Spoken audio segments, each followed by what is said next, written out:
Assalamualaikum warahmatullahi wabarakatuh. Kembali lagi di channel Berita Mistis. Untuk kisah kali ini ada sebuah cerita yang diambil dari KBM, dari tulisannya Mbak Nuna. Sebuah kisah yang berjudul Rahasia Mendiang Suamiku. Dan sebelum kita lanjut ke ceritanya, tekan dulu tombol like video ini dan jangan lupa tekan juga tombol subscribe channel ini dan nyalakan juga lonceng notifikasinya agar tidak ketinggalan cerita-cerita lainnya dari channel ini.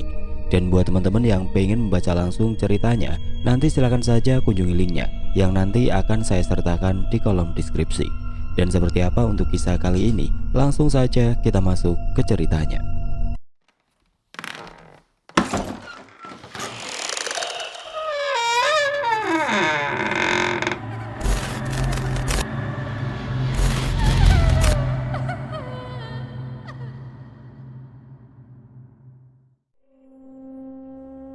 Malam ini sudah 40 hari kepergian Mas Damar. Aku sendiri masih belum percaya kalau laki-laki yang sudah 1 tahun menjadi suamiku itu kini telah tiada. Kutatap nanar fotonya yang terpajang dengan gagah di dinding kamar kami. Sebuah bingkai berukuran sangat besar menyimpan foto pernikahan kami berdua. Hanya di foto inilah Mas Damar terlihat begitu hangat. Sedih yang dulu kurasakan saat dia masih hidup berbeda dengan sedih yang sekarang. Meskipun rasanya sama-sama hampa. Aku mencintaimu, Mas, tapi kamu selalu bersikap dingin. Sampai kamu pergi meninggalkan aku dan calon anakmu ini, aku masih merasa hanya aku yang jatuh cinta di sini. Lirik kubisikkan isi hatiku yang terdalam pada sosok Mas Damar yang meskipun hanya berupa gambarnya saja. Kupandangi wajahnya yang tegas dan tampan, lalu kuusap perut ini, menenangkan calon bayiku. Seolah ia mengerti bahwa aku tidak ingin dia ikut sedih. Sempat aku menunduk melihat perutku yang mulai membesar, meski belum terlalu kentara karena usia kandunganku baru 3 bulan. Dan saat mataku kembali pada foto pernikahan kami, kulihat seringai menyeramkan dari bibir Mas Damar yang membuatku nyaris terpental saking kagetnya. Bersamaan dengan itu suara petir menggelegar, membuat jantungku berdegup kencang. Kilat menyambar sampai cahayanya menerangi kamar. Foto Mas Damar yang tadi kulihat kini kembali seperti semula, tampan dan hangat.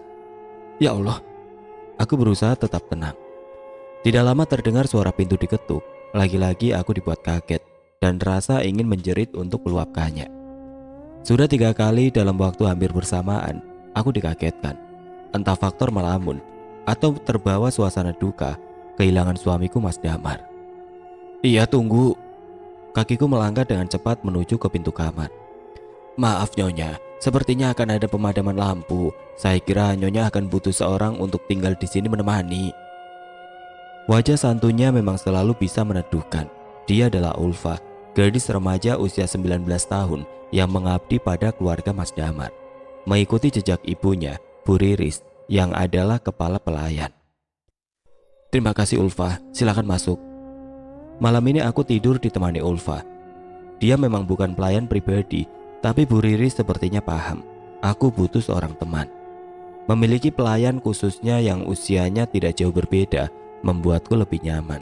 Setidaknya, selama setahun tinggal di rumah besar ini, aku tidak merasa kesepian. Malam semakin larut, tapi aku tetap sulit untuk tidur. Hujan deras sepertinya menjadi alasan yang cukup masuk akal. Suaranya memang mengganggu, tapi hawa dingin sejuknya juga tidak kalah mengusik. Aneh saja, rasanya berbeda dengan menggunakan pendingin ruangan. Hawa dingin yang ini sedikit mengintimidasi. Ulfa, Ulfa. Kupanggil gadis pelayan itu dengan suara agak keras, tapi Ulfa tidak menyaut. Membuatku penasaran, lalu turun dari kasur untuk melihat apakah dia sudah tidur. Ulfa memang sudah pulas, dia tidur di bawah beralaskan kasur lipat. Sebuah selimut membungkus tubuhnya yang meringkuk menahan dingin. Ya, seperti kataku tadi. Hawanya memang sedang kurang bersahabat malam ini. Beruntungnya jadi Ulfa. Bisa tidur dengan nyenyak meski diserang dingin dan hujan deras disertai petir yang menggelegar. Mungkin seharian ini dia sudah bekerja keras sehingga butuh istirahat. Kakiku melangkah menuju ke meja besar tempat di mana biasanya aku bersolek merias wajah. Mencari benda yang tadi kuletakkan di laci sebelum merebahkan diri di kasur. Ketemu. Benda yang kucari langsung kubuka kunci layarnya, menampilkan banyak fitur menu-menu canggih sehingga aku merasakan keramaian. Terhubung dengan banyak orang sekaligus, meskipun di dunia nyata saat ini aslinya aku sendirian di dalam kamar bercahayakan lilin. Mulai keasikan aku membuka gawai di tangan dalam posisi duduk di kursi rias. Tiba-tiba entah dorongan dari mana, aku ingin melihat ke cermin besar di hadapanku. Seharusnya aku tetap menunduk saja menatap layar HP daripada harus dikagetkan oleh sesuatu. Cermin yang menghadap langsung ke arahku juga memantulkan bayangan dari arah kasur tempat tidurku. Di sana, aku melihat selimut tebal berwarna putih bersih yang tadi kupakai dalam keadaan duduk. Maksudku ada seseorang duduk di balik selimut. Aku yakin itu orang sedang duduk. Posisinya cukup tinggi untuk dikatakan tidur atau rebahan. Tapi yang bikin jantungku hendak melompat, seluruh wajah dan tubuhnya tertutup selimut. Mengerikan. Gemetaran tanganku sampai HP di tanganku terjatuh. Kakiku lemas dengan sendirinya menyaksikan kengerian itu. Ingin rasanya aku memanggil Ulfa, tapi bibir terkunci saking takutnya. Hanya air mata yang bercucuran, tidak kuat menghadapi ketakutan ini sendirian. Butuh seseorang datang membuka pintu kamar. "Nyonya, kenapa belum tidur?" Suara Ulfa membuatku kembali tersadar setelah tadi hampir pingsan ketakutan. "Ulfa?" Bukannya menjawab, aku malah terkejut, tidak percaya dengan apa yang kulihat ini. "Maaf Nyonya, saya ke dapur mencari pasokan lilin. Takut lilin di kamar habis, tidak cukup sampai pagi." Benar, itu Ulfa. Suaranya, gaya bicaranya, gerak-geriknya. Jadi, tadi itu siapa yang tidur di sana, di kasur lipat? Dan sosok apa tadi yang duduk di sebalik selimutku? Kemana perginya dia? Merinding semua badan, terutama bagian tengkuk. Hawa dingin yang cukup aneh ini kembali menyerang. Membuka untuk "Ulfa, kamu kapan keluar dari kamar ini?" Tanyaku masih dalam posisi berdiri dekat kursi di meja rias. Ulfa segera masuk dan menaruh lilin yang ia bawa di atas meja dekat sofa. Kulihat dengan lebih teliti. Ingin memastikan lagi gadis yang kini melangkah mendekat itu betulan Ulfa. "Saya kira tadi Nyonya sudah tidur, makanya saya tidak izin, takut membangunkan Nyonya," tuturnya setelah sampai tepat di depanku. "Aneh, saya tidak mendengar kamu buka pintu padahal saya belum tidur." Tidak mau terlalu larut dalam kebingungan, aku segera memungut HP yang tadi terjatuh dari genggaman tanganku. Masih terasa merinding dan ngerinya saat muncul penampakan yang duduk di kasurku terlihat dari cermin. "Nyonya kenapa?" tanya Ulfa khawatir setelah melihat dan mengerti kalau HP ku terjatuh. "Saya kaget dengar suara petir, makanya HP-nya terjatuh tadi." "Nyonya mau saya buatkan minuman hangat, susu atau wedang jahe?" tanya Ulfa dengan lembut. "Iya boleh, saya memang belum bisa tidur dari tadi." Aku senang Ulfa akhirnya mengerti kalau ibu hamil memang sulit untuk tidur dan kadang ingin makan atau minum sesuatu di jam-jam seperti sekarang. Tapi tunggu dulu, aku lupa. Kejadian yang baru saja aku alami, apa itu kurang seram? Sampai aku harus ditinggal lagi di kamar ini sendirian. Aku pun mengurungkan niatku tadi. "Ulfa?" Panggilku dengan suara tinggi karena Ulfa sudah hampir mencapai pintu kamar. "Kenapa Nyonya?" tanya gadis itu setelah berjalan cepat sampai di depanku. Enggak usah bikin minuman, saya nggak haus." Mungkin terdengar ganjil di tengah Ulfa, karena selain pelin-pelan, aku juga bicara dengan gagap. "Baiklah, saya bantu ke kasur saja ya Nyonya." Ulfa sigap membantuku untuk kembali berbaring di atas kasur. Sebelum tidur, Ulfa membetulkan selimut dan spray yang sedikit berantakan. Di kesempatan itu, aku melirik kasur lipat milik Ulfa. Memang posisinya sangat rapi, berbeda dari yang kulihat sebelumnya. Tadi seseorang meringkuk di dalam selimut itu. "Sudah Nyonya, silakan." Aku berusaha senyaman mungkin berbaring di kasur, sembari melafal ayat kursi sebanyak 7 kali dan 3 surat andalan yang diajarkan guru mengajiku jika sedang berurusan dengan hal-hal gaib. Surat Al-Ikhlas, Al-Falaq, dan Anas. Aku yakin masih memiliki air wudhu karena sejak tadi belum keluar hadas kecil ataupun besar. Jadi tidak perlu mengulang wudhu lagi. Pikiranku mulai tenang, tapi tetap sulit tidur. Sekarang isi kepalaku terbayang melayang ke masa-masa di mana Mas Damar masih hidup. Perkenalanku dengannya dimulai tepat ketika aku menyelesaikan masa belajar di pondok pesantren. Tahun itu aku lulus dan rencananya akan pulang ke kampung halaman, Tapi kemudian Ustadz Yazid, seniorku yang juga pengurus pondok, meminta Umi Fatimah, ketua yayasan khusus di Pondok Putri, untuk menanyakan sesuatu padaku. "Zahra, kamu mau tidak ta'aruf?" tanya Umi Fatimah. "Saya, Umi?" tanyaku balik takut salah dengar. "Iya, kamu." Wajah Umi Fatimah terlihat seperti biasanya, ramah, cerah dan bersinar.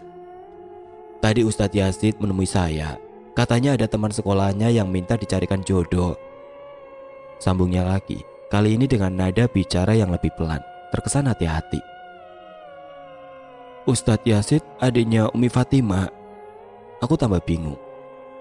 Rasa tidak percaya saja, sepintar apa sosoknya di kalangan kami dan sesoleh apa dia, membuatku penasaran siapa temannya itu.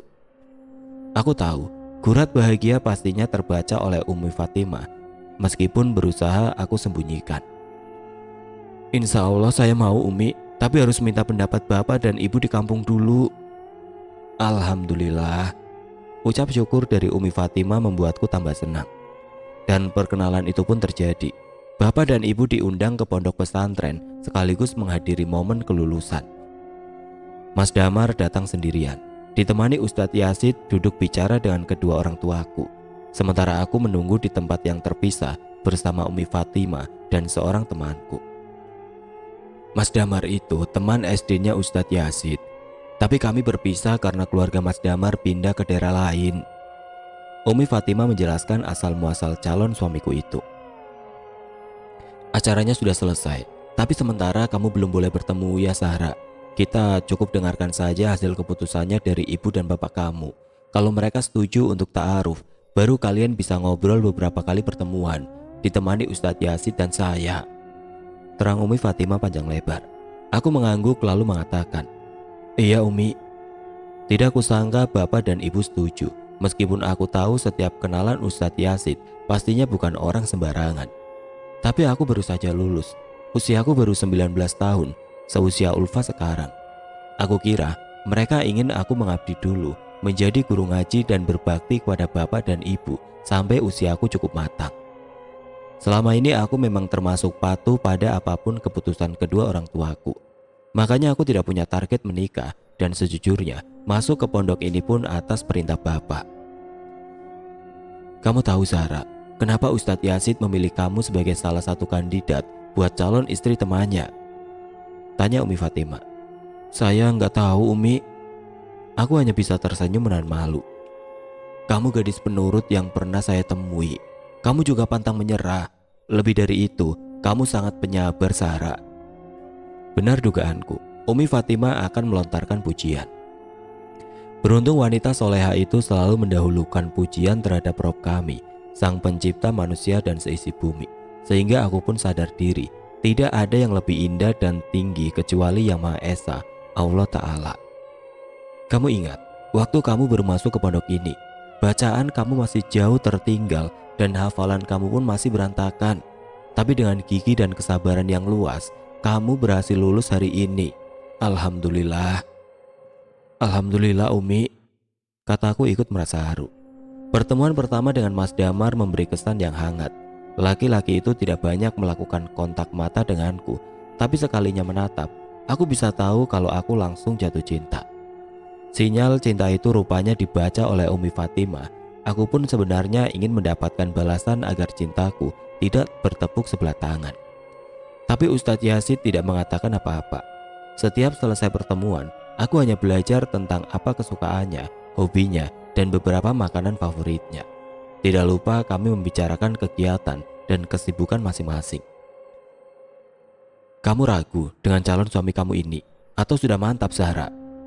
tanya Umi Fatimah ketika pertemuan ketiga selesai. "Saya tidak tahu Umi, Mas Damar seperti tidak menyukai saya." Aku menunduk lesu. "Menurut kamu, siapa yang memilih kamu sebagai calon istri untuk diajak ta'aruf kalau bukan Mas Damar sendiri? Sementara ada dua kandidat lain yang Mas Yazid berikan." Aku diam sejenak, merenungi perkataan Umi Fatimah. "Jadi istri itu apakah sulit Umi?" Mendadak aku bertanya di luar topik pembicaraan kami tadi. Entahlah pikiranku sedang rumit sekarang ini, sedikit ragu untuk memutuskan lanjut atau stop saja sampai di sini. Sulit, memang sulit.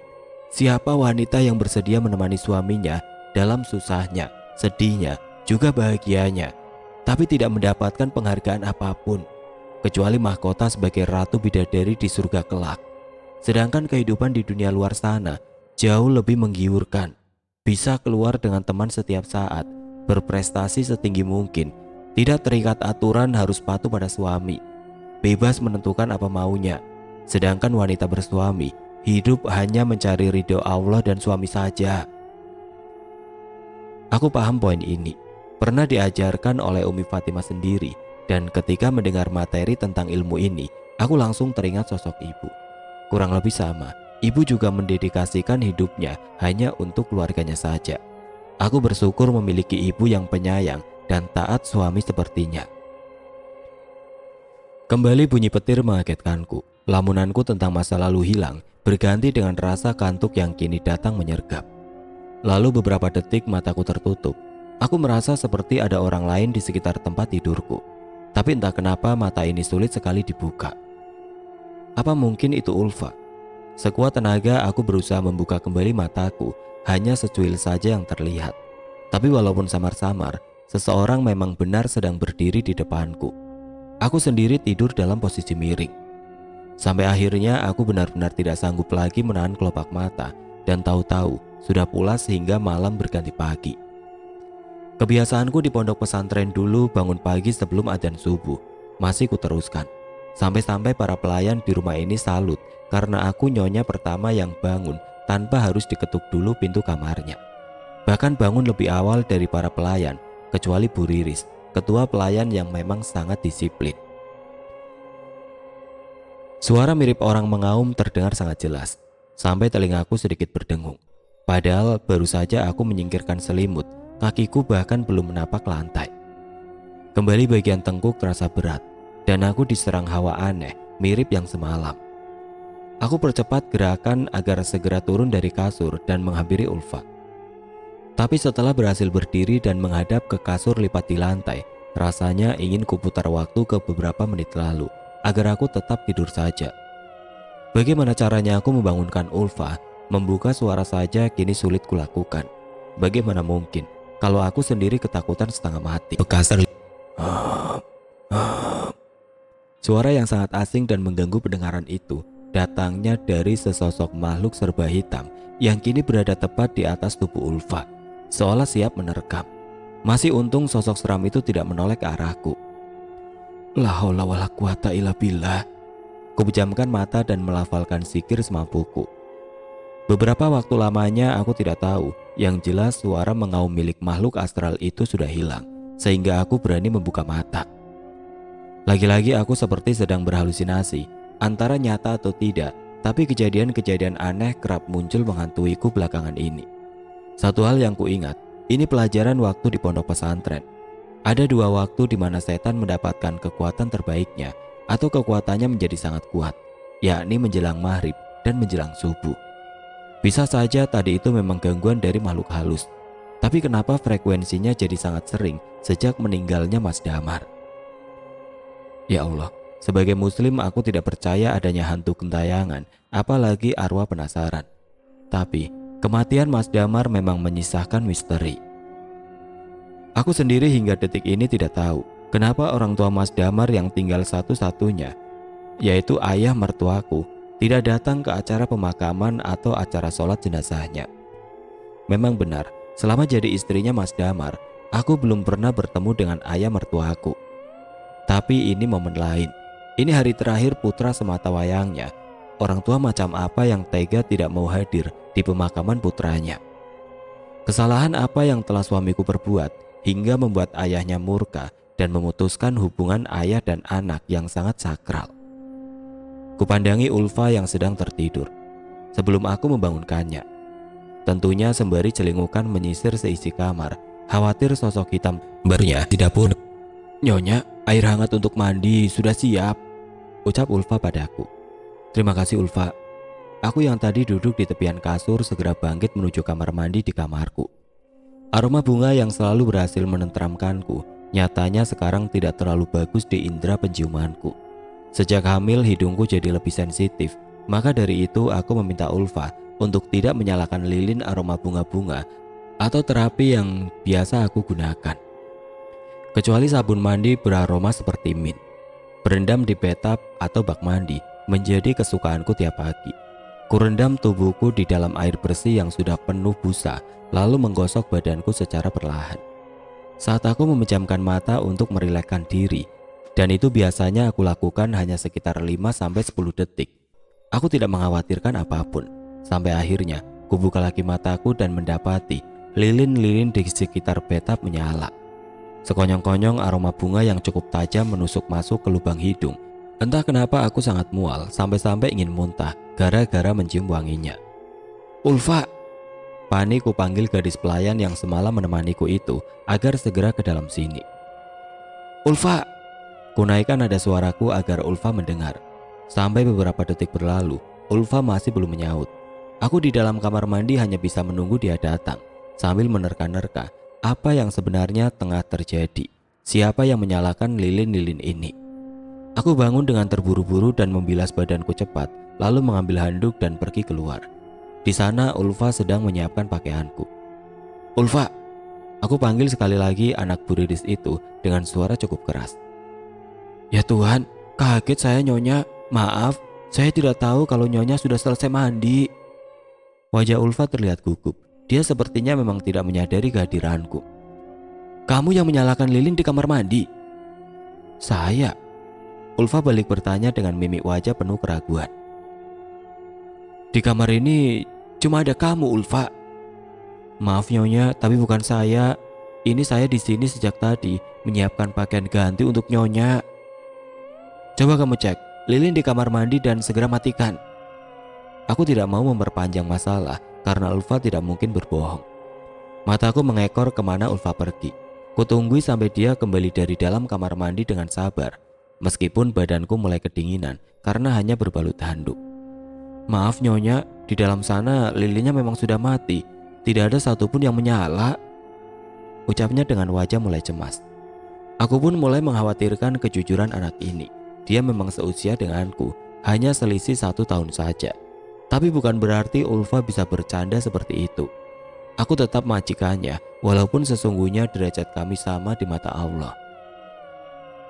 Ini sudah keterlaluan. Baiklah Ulfa, sekarang tinggalkan saya sendirian dan jangan kembali sampai saya panggil kamu. Ulfa menatapku bingung, tapi kemudian dia menuruti perkataanku. Kubuang nafas dengan agak berat. Kuulangi sekali lagi setelah menghirup dalam-dalam oksigen di sekitar kamar, berharap sesak di dada ini berangsur hilang dan aku pun bisa kembali tenang. Kulirik jam di dinding kamar. Waktu menunjukkan pukul 4.25. Di sini bahkan belum adzan subuh. Ya Allah, apa mungkin ini masih berkaitan dengan gangguan-gangguan yang kualami semalam hingga fajar? Zahra! Sekelebat suara melintas. Tidak hanya menyentuh gendang telinga, tapi sampai ke tengkuk. Rasanya merinding, bergidik. Suaranya berat. Aku yakin itu milik Mas Damar. Sekali lagi suara itu terdengar, diiringi embusan angin lembut di kulit pundak, seolah ditiup dari jarak sangat dekat. Kali ini hanya berupa bisikan. Zahra! Mas Damar? Refleks aku menoleh sembari memanggil nama suamiku. Aku memang sangat merindukannya. Aku terduduk lemas karena tidak mendapati siapa-siapa di sana. Dalam kondisi masih berbalut handuk, aku menangisinya. Kenapa tidak muncul saja kamu Mas Damar, daripada menakutiku seperti ini? Kusesali kematiannya yang sangat mendadak itu. Entahlah, rasanya belum ikhlas. Letih menangis, kemudian aku pun tertidur karena terlalu larut dalam kesedihan. Dalam beberapa detik saja aku membuka mata lagi. Sesuatu menggerayangi kakiku, membuatku merasakan geli. Siapa kamu? Yang terasa saat itu adalah sentuhan penuh gairah, tapi aku tidak kenal siapa sosok yang ada di bawah sana. Mas Damar? Aku melihat sosok itu semakin menampakkan diri secara perlahan-lahan. Dia memang seorang laki-laki. Kuangkat kepalaku sekuat tenaga, tapi hanya berhasil naik beberapa senti saja. Aku bahkan kesulitan untuk bangun, seperti ada sesuatu mengikat tubuhku. Lambat laun aku mulai berpikir, mungkin saja aku masih tidur dan bermimpi. Jadi aku berusaha membuka mataku. Hasilnya sama. Kelopak mataku berat sekali untuk terbuka lebar. Kalau begini, aku yakin ini masih di alam mimpi. Akan tetapi tidak bisa aku pungkiri, sentuhan demi sentuhan laki-laki itu membuatku nyaman. Bahkan terbuai seolah Mas Damar yang ada di sana. Tapi kenapa aku bisa tahu ini mimpi? Apa aku dalam keadaan sadar tapi tidak kuasa menolak? Sosok misterius itu perlahan naik sampai ia berada di atas tubuhku. Tepat di sana, ia berada sekarang. Aku masih kesulitan melihat wajahnya, tapi aku yakin itu Mas Damar. Kerinduanku yang sudah memuncak setelah lama tidak bertemu, kali ini tuntas oleh sentuhan dan permainan cepat yang dilakukan laki-laki di atas sana. Rasanya sama, seperti apa yang Mas Damar lakukan padaku dulu. Setelah semuanya selesai, aku pun bisa kembali membuka mata. Tapi keadaan di dalam kamar sangat sepi. Sayup-sayup ku dengar suara azan subuh berkumandang bersautan dari musola dan masjid di sekitar rumah ini. Ya Allah, kaget aku menyaksikan tubuhku terbuka tanpa selai benang pun. Handuk yang tadi kupakai jatuh di lantai dekat kasur. Aku bangun dan memungutnya, lalu memakainya lagi dengan tergesa-gesa seperti orang linglung. Sempat aku melihat wajah Mas Damar dalam foto kami berdua yang terpajang di dinding. Sorot matanya tajam menikam, tapi sedetik kemudian tersenyum penuh kebahagiaan. Ku kedipkan mataku dan mengusapnya, takut salah lihat, dan benar, senyuman itu sudah sirna. Jadi, apa aku ini tengah mengidap penyakit halusinasi? Kuacak rambutku dan kembali menangis. Kali ini aku benar-benar ketakutan. Mau melaksanakan sholat subuh pun rasanya tidak sanggup. Diri ini merasa kotor akibat perbuatan yang baru saja kulakukan dengan sosok misterius tadi. Aku terpaksa mengulangi mandi, kali ini tanpa adegan berendam di bathtub, melainkan mandi besar. Selesai mandi, aku sholat dalam keadaan hati tidak tenang. Pikiranku tidak fokus, jauh sekali ibadahku ini dari kata khusyuk. Biasanya aku masih sempat membuka mushaf dan membaca beberapa lembar ayat-ayat Allah. Tapi hari ini aku menyanyiakan waktu senggangku begitu saja, malah asik melamunkan kejadian demi kejadian ganjil yang menimpa diriku. Kemana zikir pagiku? Entahlah, aku sendiri kebingungan. Rasanya seperti orang gila yang depresi akibat ditinggal mati suaminya. Aku hanya melamun dan bengong di atas sajadah. Selesai sholat subuh, aku keluar menuju taman untuk berjemur dan berjalan kaki sekedar olahraga ringan. Udara pagi, kuharap bisa membantuku kembali segar. Ya, aku mulai sesak berada di dalam rumah besar ini. Bukan hanya kamarnya yang membuatku takut, tapi berada di sekitar halamannya saja membuatku merasa terancam. Kutatap keseluruhan bangunan megah bergaya klasik itu. Setahun lalu, aku memandangnya penuh ketakjuban. Tidak sabar ingin masuk dan membangun rumah tangga bahagia di istana milik Mas Damar. Sekarang, aku lebih senang melihat ke arah gerbang.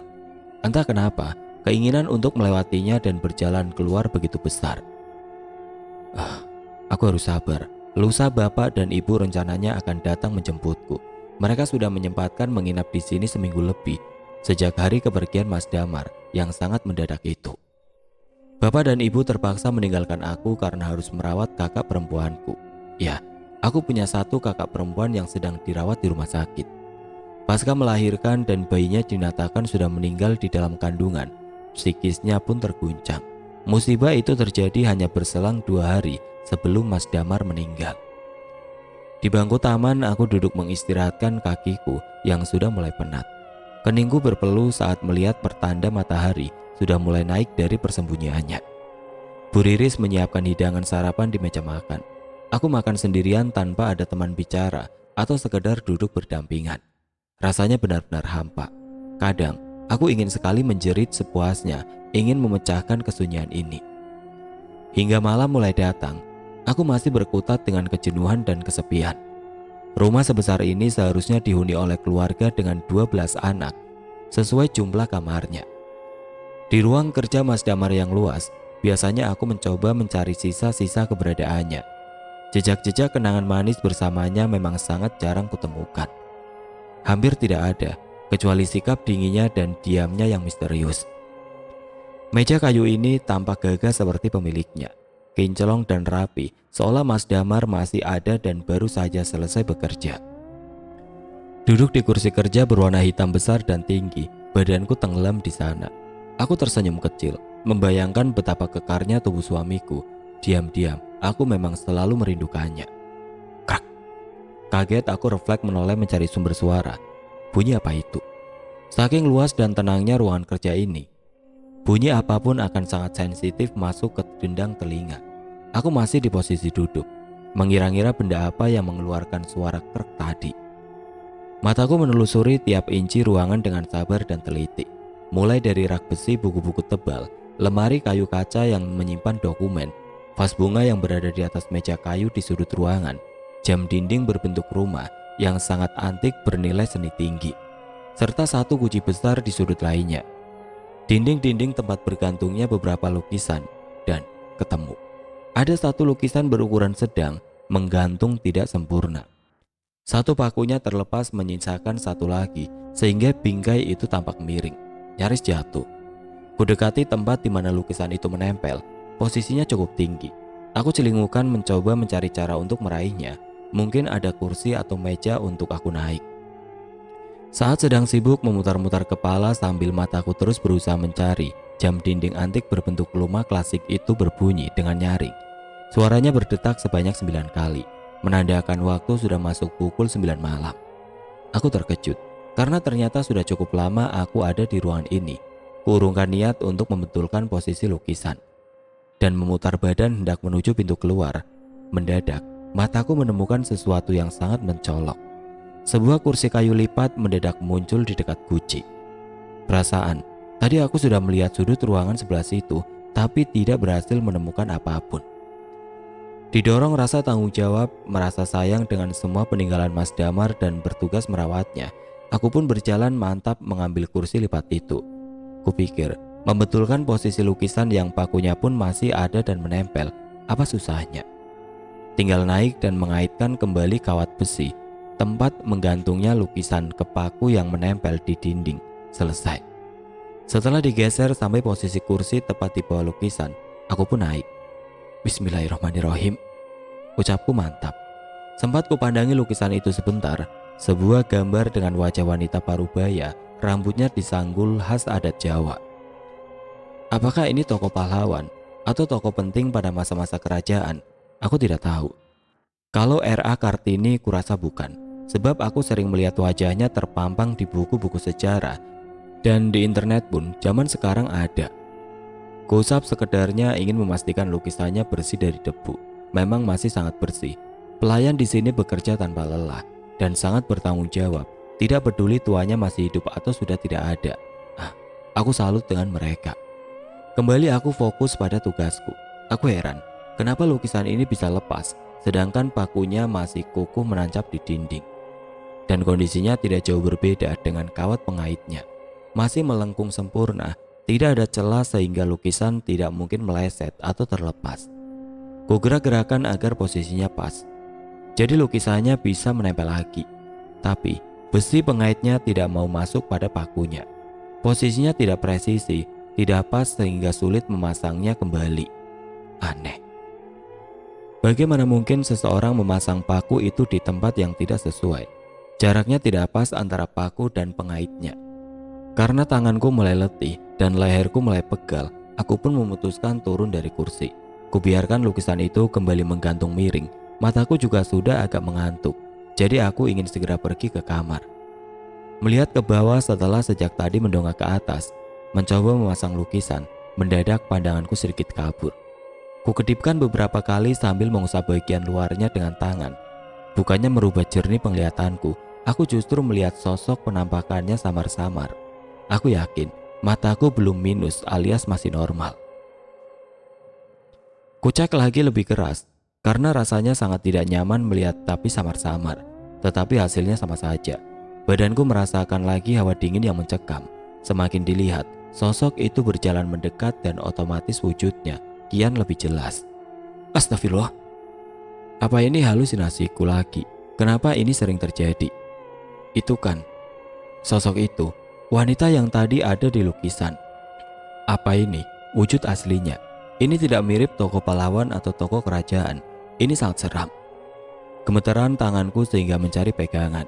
Khawatir jatuh. Hanya dinding yang berhasil aku temukan untuk pegangan. Wanita itu benar-benar menyeramkan. Sosok itu hanya tampak bagus di bagian atasnya saja, tapi badannya berdarah-darah, jalannya saja sangat mengerikan. Astagfirullah. Sekali lagi aku berteriak. Sangat mungkin jika aku pingsan, karena ini betul-betul menyeramkan. Tapi berhubung aku bisa meluapkan rasa takutku dengan berteriak-teriak, hingga detik ini aku masih sadar. Ya Allah, bukankah lebih baik pingsan saja daripada melihat penampakan ini?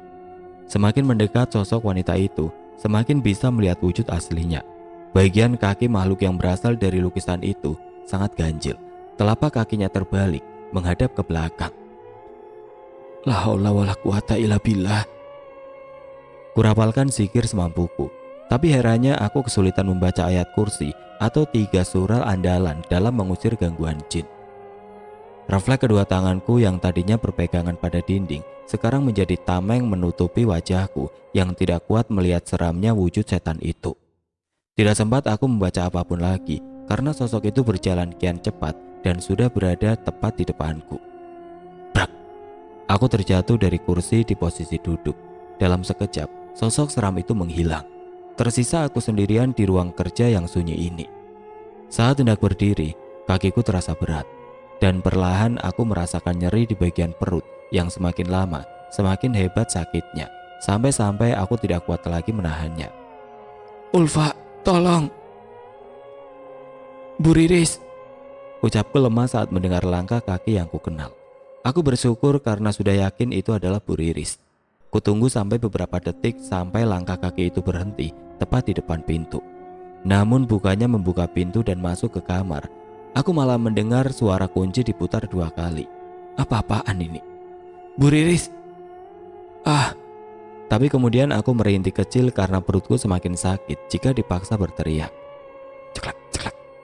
Kudengar bunyi saklar ditekan dan kunci ruang meja Mas Damar kembali diputar. Secuil harapan kembali tumbuh. Nyonya? Bu Riris? Akhirnya Bu Riris kembali. Memang benar kan? Aku pun yakin langkah kaki itu miliknya. Aku hafal suara derap sepatunya yang sedikit berdecit.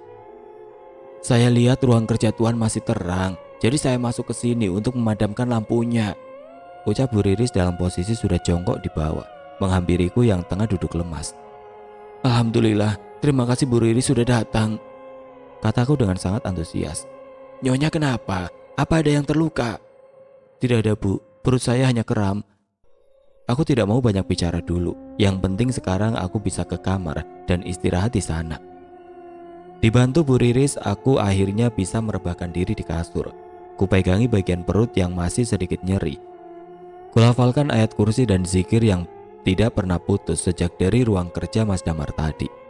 Nyonya silakan istirahat, biar nanti Ulfa kesini. Saya pamit dulu, ucap Bu Riris dengan sopan. Bu Riris, boleh saya bertanya sesuatu? Tanyaku melihat Bu Riris sudah buru-buru mau pergi. Silakan, mau tanya apa Nyonya? Sewaktu tadi Bu Riris keliling memeriksa keadaan rumah, apa Bu Riris tidak mendengar seseorang minta tolong atau apapun dari kamar kerja Mas Damar? Maaf Nyonya, saya tidak mendengar suara apa-apa. Jadi Bu Riris kembali karena lupa belum matikan lampu?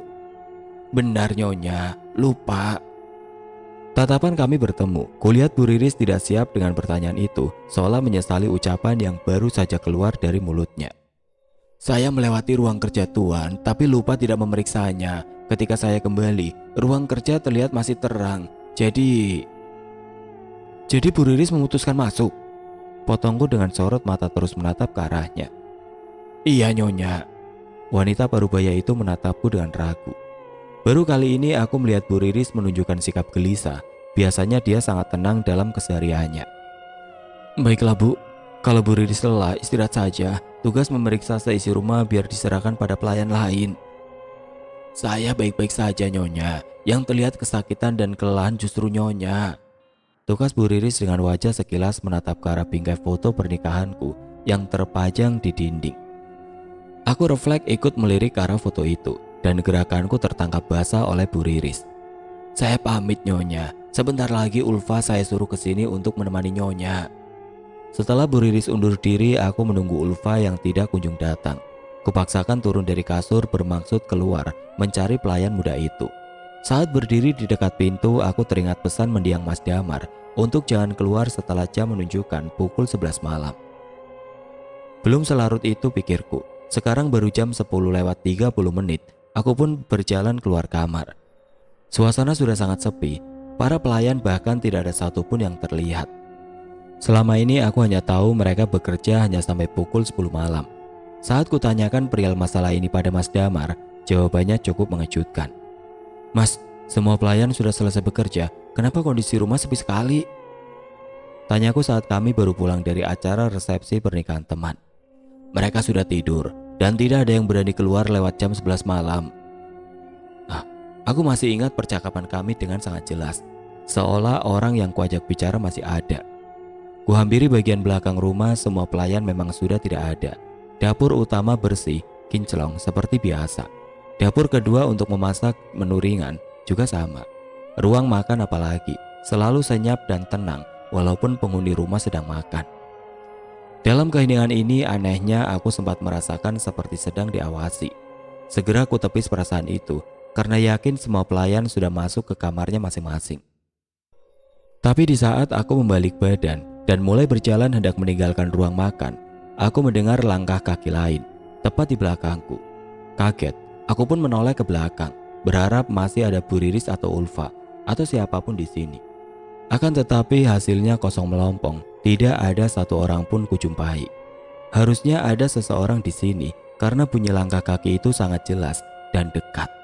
Mendadak aku disergap rasa takut, seperti saat di ruang kerja Mas Damar tadi. Apa mungkin ini ulah makhluk menyeramkan itu lagi? Tidak mau terjebak di situasi serupa, aku putuskan untuk pergi meninggalkan ruang makan dan cepat-cepat menuju ke kamar para pelayan. Tidak mau buang waktu, aku langsung mengetuk pintu kamar Bu Riris yang terletak paling depan di antara kamar pelayan yang lain. "Bu Riris, Bu." Ku ketuk pintu kamarnya dan ku panggil namanya bergantian. "Bu Riris, Ulfa." Aku mengeraskan suara dan ritme ketukan pintu. "Ulfa, buka pintunya Ulfa." Aku sudah sangat panik sekarang. "Bu Riris, buka pintunya." Aku harap Bu Riris menolongku sekali lagi. "Buri." Belum selesai aku memanggil namanya, Bu Riris langsung menarik tanganku sesudah membukakan pintu. Di dalam ada Ulfa yang tengah berdiri gelisah dengan raut wajah penuh ketakutan. Setelah Bu Riris menutup pintu dengan keras dan menguncinya secepat kilat, aku menyadari satu hal. Mereka juga sama takutnya denganku. Tapi yang aku heran, mereka kan ada di dalam kamar. Berbeda denganku yang tadi. Tadi itu, aku di luar sana sendirian. Harusnya aku ceritakan kepada mereka berdua kalau aku diikuti langkah kaki tapi tanpa ada wujudnya. Rasanya tadi begitu mencekam. Semakin aku mempercepat langkahku, suara orang berjalan itu kian terasa mendekat. Aku tidak berani menoleh, bahkan setelah sampai di depan kamar Bu Riris. Aku takut kalau sosok wanita dalam lukisan di ruang kerja Mas Damar muncul lagi di ruang tengah dan mengejarku sampai ke kamar para pelayan. "Apa Nyonya diikuti?" tanya Bu Riris memecah kebisuan di antara kami bertiga. "Bagaimana Bu Riris tahu?" "Ini sudah jam 11 malam Nyonya." Tingkahnya hanya menambah rasa takut menjadi ngeri. "Kenapa Ulfa tidak jadi ke kamar saya?" tanyaku berusaha mengalihkan pembicaraan. "Maaf Nyonya, Ulfa dan pelayan lain tidak berani keluar kamar di atas jam 10 malam." Kuhela nafas dalam-dalam setelah mendengar penuturan Bu Riris. Persis seperti apa yang dikatakan Mas Damar kepadaku. "Jadi, bukan hanya aku yang diberi larangan itu, para pelayan di rumah ini pun tidak ada yang boleh keluar setelah jam 10 malam?" tanyaku dengan posisi masih berdiri di depan pintu. "Tuhan melarang kami Nyonya, dan semua dari kami sudah pernah melanggar larangan itu lalu mendapatkan hal-hal yang mengerikan. Sampai kami sadar perkataan Tuhan harus dipatuhi." Bu Riris dan Ulfa saling pandang sebelum akhirnya menunduk lesu. Oke teman-teman, sampai di sini dulu ceritanya. Nantikan kelanjutan kisah ini di video berikutnya. Agar tidak ketinggalan, klik tombol subscribe channel ini dan nyalakan lonceng notifikasinya. Wassalamualaikum warahmatullahi wabarakatuh.